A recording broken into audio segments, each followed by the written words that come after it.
The moment you stop chasing, stop explaining, stop begging to be understood, something shifts in the invisible space between two souls. And what feels like an ending may actually be the beginning of the truth neither of you were ready to face. Because silence? When it is shared between two emotionally distant hearts, does not stay empty for long, it starts speaking in ways words never could. There comes a point where two people who once meant everything to each other suddenly become strangers by choice. Not because love disappeared overnight, but because emotional safety was never built strong enough to hold it. And when both finally go into no contact, it looks like disappearance on the surface, but underneath it is confrontation, the kind that happens in the soul, not in conversation. No contact with an avoidant is not just distance, it is a psychological mirror. Because avoidants do not only avoid people, they avoid emotional overwhelm, vulnerability, and the fear of losing themselves. In closeness. But when you also step away, something unexpected happens. The usual dynamic breaks. There is no pursuer, no runner. No emotional pressure valve releasing tension through conflict or confusion. Just silence. Pure, uninterrupted silence. And silence like that is not empty. It is alive. At first, the avoidant may feel relief, a false sense of freedom, a belief that they have reclaimed control over their emotional world. But divine emotional law has its own timing. What is suppressed does not disappear, it waits. And in that waiting, something begins to stir. Meanwhile, the one who is emotionally present begins to experience something different. Not confusion anymore, but clarity. Painful, sharp clarity. They begin to see where they overgave, where they ignored their own boundaries, where they tried to earn love instead of receiving it freely. And slowly, detachment is born not from avoidance, but from awakening.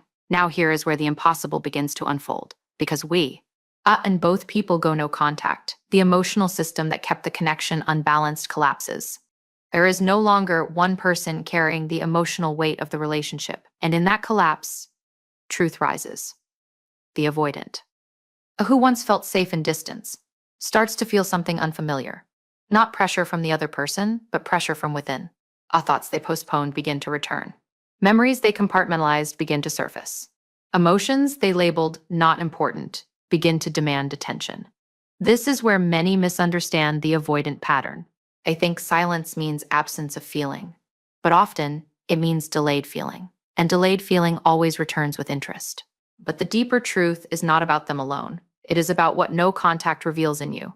Because when the noise of attachment disappears, your inner voice becomes louder. You begin to hear what was always there, your own worth, your own needs, your own emotional truth that you silenced in the name of connection. And in that space, something divine happens. You stop negotiating your value. You stop shrinking your needs. You stop confusing intensity with love. And you begin to understand a higher principle: real love does not require self-abandonment. For the avoidant, as the silence becomes a classroom they did not choose. It teaches through absence, through reflection. Through emotional echoes they cannot easily escape. They may resist it, rationalize it, distract from it. But transformation does not ask permission. It arrives when resistance runs out of places to hide. For you, the silence becomes a purification. It strips away emotional dependency layer by layer. First the longing, then the confusion. Then the hope that someone else will finally validate what you already know. Deep down, you were never asking for too much. You were just asking the wrong person to meet you where they had not yet met themselves. And here is where the impossible truth begins to surface. Sometimes, no. Contact does not bring people back together in the same form. It brings them back to themselves. And that changes everything. Because if they ever return, they are not returning to the same version of you who was waiting, hoping, and overextending. They are returning to someone who has already stepped out of emotional imbalance. But even if they do not return, something greater has already happened. You are no longer emotionally dependent on an outcome. You are no longer trapped in the illusion that love must be chased, proven, or earned through suffering. This is the hidden divine principle behind separation. What cannot survive in truth was never aligned with it. And for the avoidant, if awareness awakens, they may one day realize that distance did not protect them. It only postponed their emotional growth. And for you, you may realize that love was never meant to cost your peace. So when both go no contact, it is not simply a breakup of communication. It is a breakdown of illusion, a dismantling of the dynamic that kept both people emotionally incomplete. And in that stillness, something sacred happens. not always reunion, but revelation, not always return, but rebirth. Because the impossible thing that happens is not that two people magically fix each other in silence. The impossible thing is that silence finally forces both souls to face what love was trying to teach them all along. And once you have seen it, you can never unsee it. Thank you. No contact between an avoidant and their partner is often misunderstood as peace, closure, or emotional maturity. But in truth, it is rarely that simple. What appears on the surface as silence is often not resolution at all, but suppression in two different forms. On one side, you have the emotional intensity of someone who has felt deeply, invested deeply, and perhaps even loved deeply. On the other side, you have someone whose nervous system associates closeness with pressure, vulnerability with risk, and emotional dip. Avoidance with loss of self. When both step into no contact, it does not automatically create harmony, it creates emotional displacement. At first, the absence feels like relief. The noise of conflict, confusion, mixed signals, and emotional tension finally stops. The nervous system, on both sides, experiences a temporary calm. But this calm is not yet healing. It is simply the withdrawal phase from emotional overstimulation.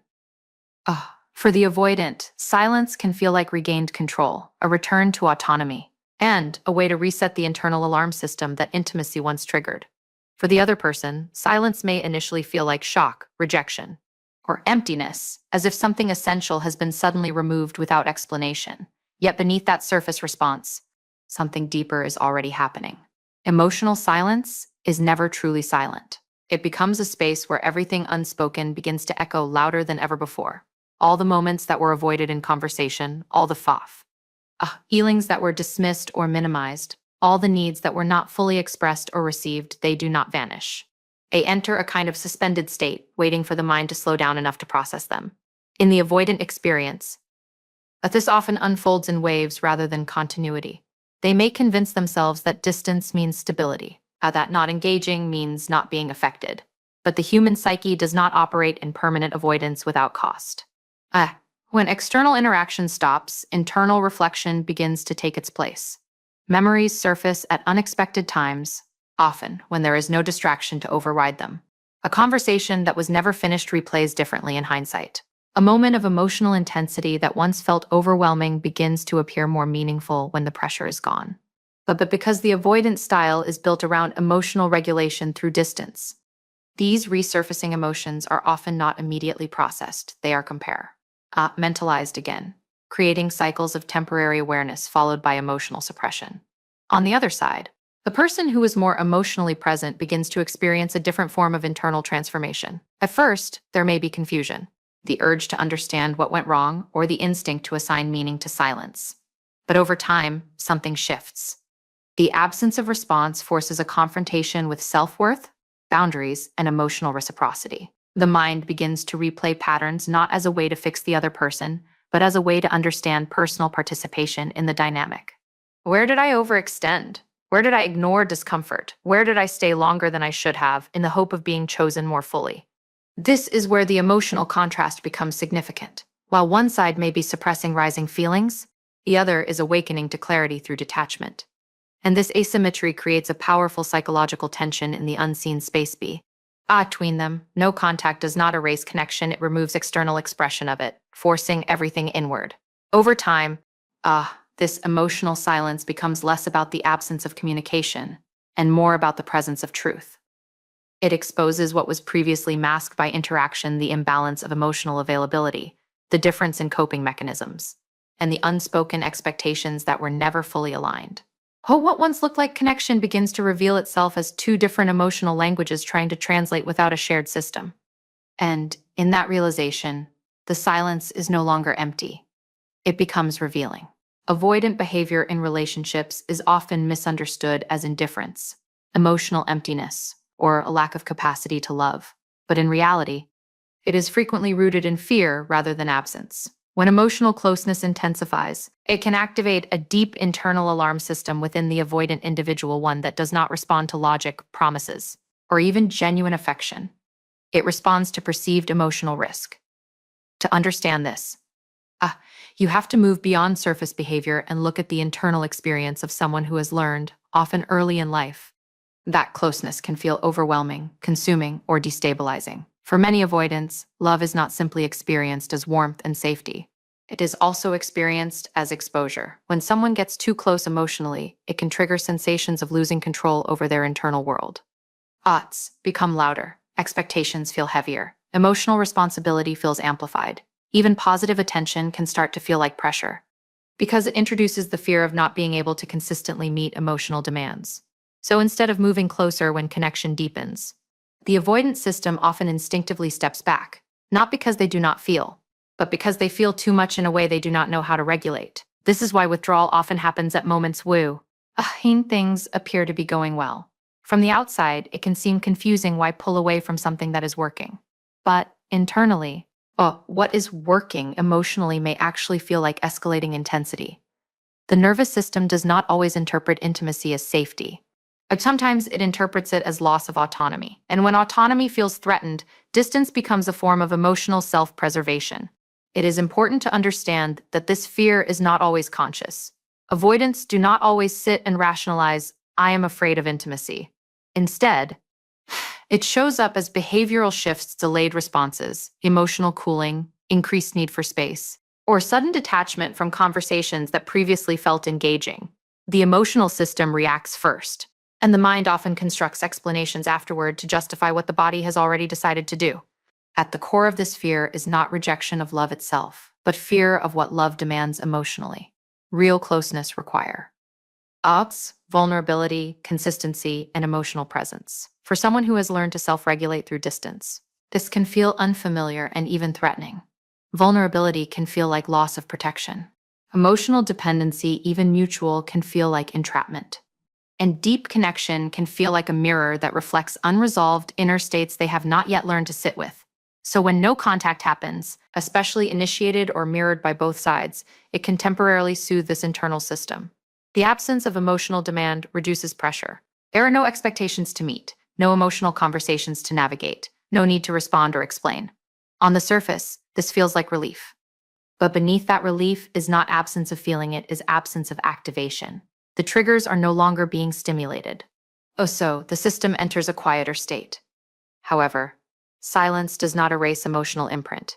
It only removes external stimulation. And when stimulation is removed, superb. Zest emotions do not disappear, they often delay. The avoidant may begin to feel a sense of stability again, but over time, emotional memories can resurface in less pressured moments. A thought, a reminder, or even a quiet moment can reopen emotional fragments that were previously pushed aside. But because the avoidant coping mechanism is built on deactivation rather than processing, these emotions are often not fully integrated. They come in waves and then are once again set aside. Meanwhile, the deeper truth remains unchanged. The avoidance is not a rejection of the person, but a reaction to internal emotional overload. It is a system trying to protect itself from perceived overwhelm, even when what it is stepping away from is meaningful connection. This creates a paradox where the very thing that could bring emotional healing, consistent closeness, is also what activates the fear response that it leads to distance. And so when people say avoidants don't want to lose you, but also don't want to choose you, what they're often pointing to is this internal contradiction. It is not a lack of value placed on the relationship. It is a struggle between attachment and self-protection, between emotional desire and emotional capacity, between connection and regulation. When both individuals enter no contact, something unusual happens beneath the surface that most people never fully recognize in real time. It is not just two people stepping away from each other. It is an entire emotional system losing its usual rhythm of interaction. In many relationships, especially those marked by anxious avoidant dynamics, there is a hidden structure that keeps emotional tension moving. One person reaches, the other withdraws. One expresses, the other contains. One escalates emotion, the other deactivates it. This push and pull, even when painful, still creates movement. It creates a channel for emotional discharge. But when both go no contact, that channel collapses. What remains is not peace, like in the true sense, but a kind of energetic vacuum where emotional material no longer has an external place to go. Feelings that were previously expressed through conversation, conflict, reconciliation, or pursuit are suddenly left without an outlet. And when emotional energy has no external expression, it does not disappear. It turns inward. It begins to circulate within the mind. the nervous system, and the memory. This is why silence between two emotionally connected people is never neutral. It is active. It begins to amplify internal states rather than neutralize them. If there was confusion before no contact, that confusion does not vanish, it intensifies in the absence of new information. If there was longing, it does not simply fade, it begins to echo more strongly in moments of stillness. And if there was emotional avoidance, it does not remain stable, it often becomes more psychologically active in subtle and indirect ways. In the early phase of mutual no contact, both individuals may experience what feels like emotional stabilization. The absence of triggers creates a temporary sense of control. There are no new emotional demands being placed. There is no conflict escalation. There is no need to respond, explain, or interpret the other person's emotional state. This can feel like relief. But it is important to understand that relief in this context is not resolution. It is interruption. Because underneath that interruption, the emotional system is still active. For the avoidant individual, the vacuum can initially feel like freedom. The nervous system is no longer being asked to engage in emotional closeness, which may have previously felt overwhelming. But over time, a lack of external emotional interaction begins to shift inward. The mind starts replaying moments not because it is forced to engage, but because there is now space for reflection without immediate escape. However, because avoidant processing often relies on distancing from emotional intensity, this reflection can remain fragmented. It comes in flashes rather than full integration. For the other person, the vacuum often begins differently. Instead of relief, there is usually emotional acceleration. The absence of communication forces the mind to search for meaning in silence. Questions begin to multiply. Interpretations form and reform. The emotional brain tries to fill the gap left by missing information, and in doing so, often replays the past repeatedly, searching for clarity that is not immediately available. What makes this dynamic powerful is that both individuals are now processing internally without synchronization. In the relationship, there was at least shared timing moments of interaction that allowed emotional exchange. In mutual no contact, that synchronization is lost. Each person is now in their own emotional timeline, processing the same connection in completely different psychological states. This is where the energetic vacuum becomes most noticeable. There is no longer an external regulation system between them. Emotions are no longer being balanced through interaction. Instead, they begin to intensify internally based on each person's coping style. The avoidant may suppress and delay. The emotionally expressive partner may process and confront. But neither is now being modulated by the presence of the other. And, in that separation of emotional processing, something paradoxical happens. The connection does not weaken immediately in perception, it often strengthens in memory. This is because the mind tends to fill silence with significance. Moments that were previously overlooked begin to gain weight. Emotional memories that were once fragmented begin to reorganize themselves into meaning. Not necessarily truth, but meaning shaped by absence. This is why no contact between two emotionally connected individuals often feels different from simple detachment. It is not just letting go. It is unresolved processing happening in isolation. And in that isolation, emotions that were once shared become internalized, magnified, and reinterpreted through distance. Silence after emotional connection is often misinterpreted as a form of healing. As if the absence of communication automatically means the absence of emotional disturbance. But emotional reality is far more complex than that. ISIS does not automatically resolve inner conflict, it simply removes external stimulation. And when external stimulation is removed, what remains inside each person begins to reveal itself more clearly, sometimes even more intensely. Silence can feel peaceful at first, especially after emotional turbulence, when conversations were filled with uncertainty, mixed signals, or emotional intensity. The sudden quiet can feel like relief. The nervous system, which was previously in a state of alertness, finally gets a moment to settle. But this settling is not the same as healing. It is more accurately described as a pause in activation. The triggers are no longer present, so the emotional system is no longer reacting outwardly. However, the internal material that was activated does not disappear just because the external source has stopped. For someone who has experienced emotional attachment, silence can initially create the illusion that things are resolving on their own. The mind may interpret the absence of new pain as progress, but in reality, what is often happening is that the emotional system is simply no longer being continuously reopened. The wounds are not being actively addressed. They are just not being freshly triggered. This distinction is crucial because healing requires processing, not just absence of contact. In silence, the subconscious begins to take over much of the emotional processing without external distraction. Thoughts that were previously pushed aside begin to surface more frequently. Memories appear without warning. Emotional moments replay in fragments, often with new interpretations attached. Added to them, the mind starts to analyze what happened, what was meant, what was felt, and what was left unsaid.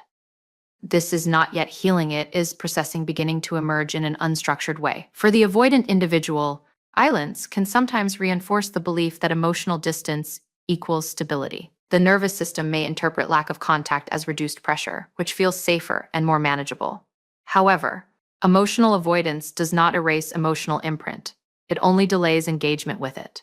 So while the surface may appear calm, internal processing can still occur in subtle ways, often disconnected from conscious awareness.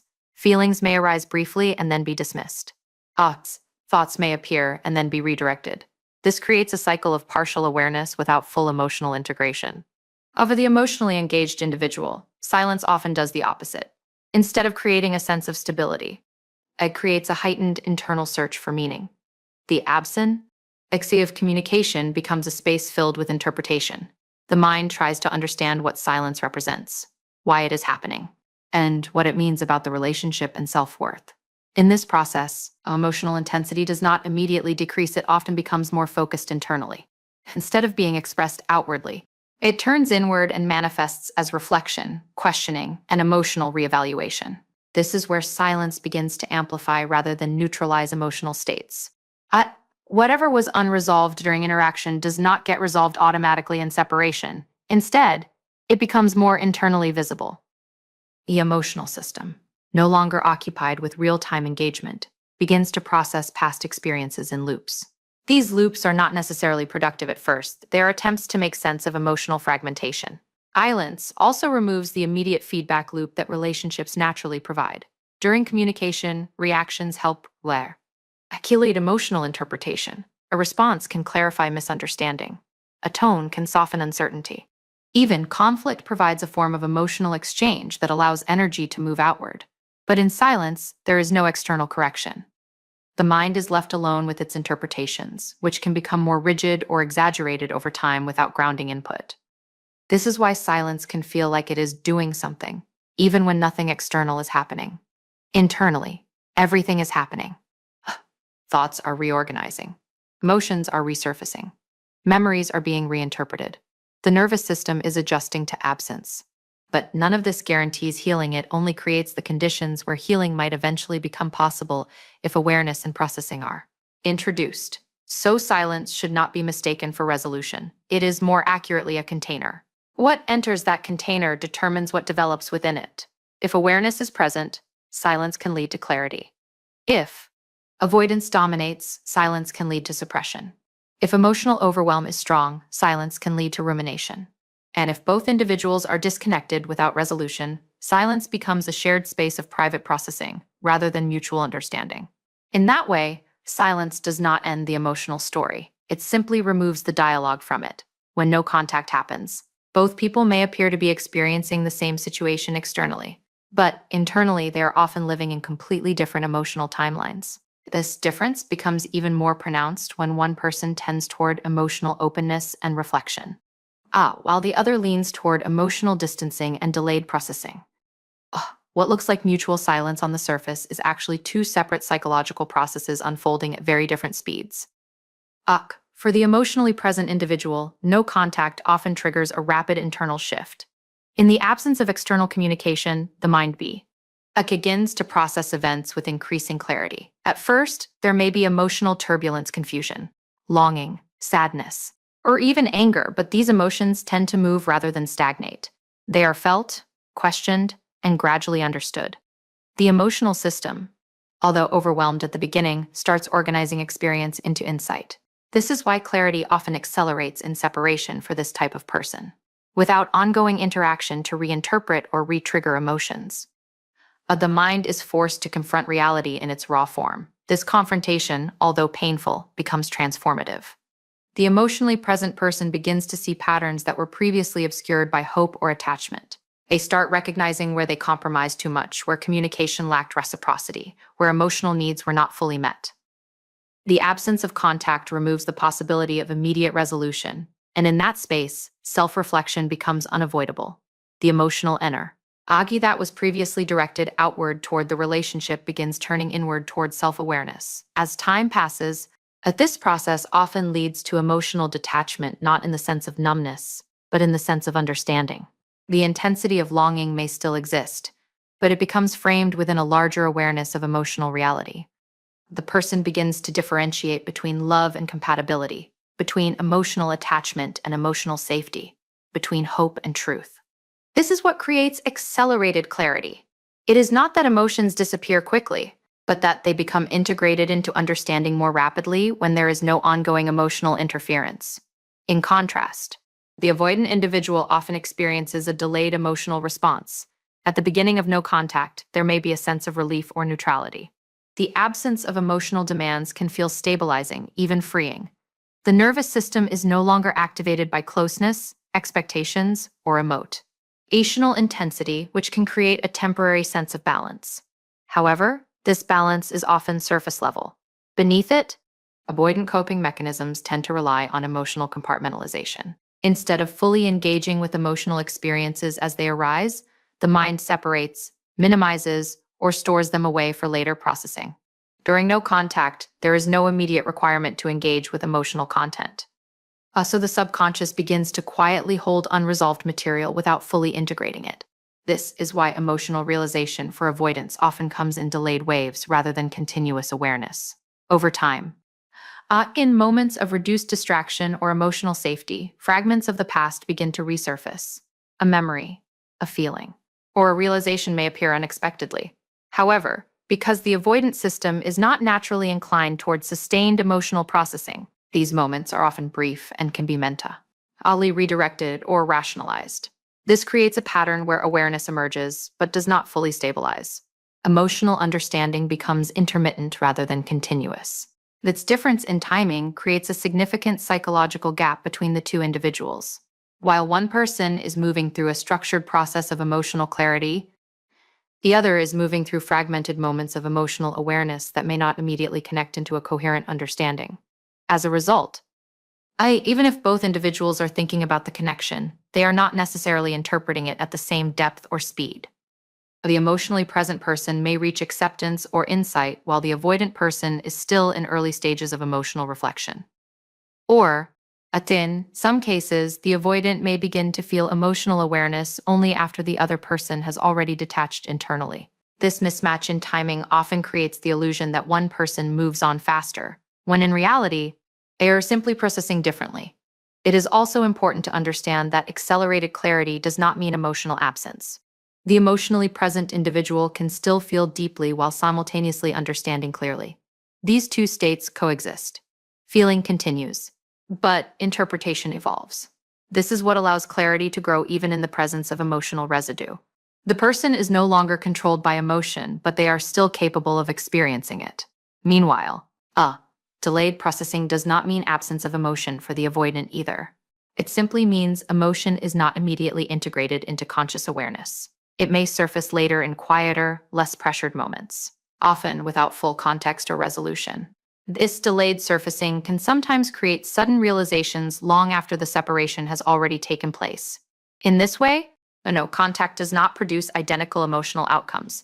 It produces parallel but asynchronous journeys. One path moves through immediate emotional integration toward clarity.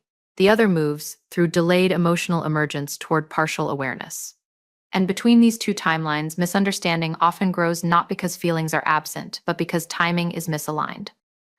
The idea of the impossible outcome in no contact is often misunderstood as reunion, reconciliation, or the sudden fixing of what was once broken between two people. But in a deeper emotional and psychological sense, the impossible outcome is not about two people magically aligning again in the same dynamic. It is about transformation occurring where attachment, once controlled perception.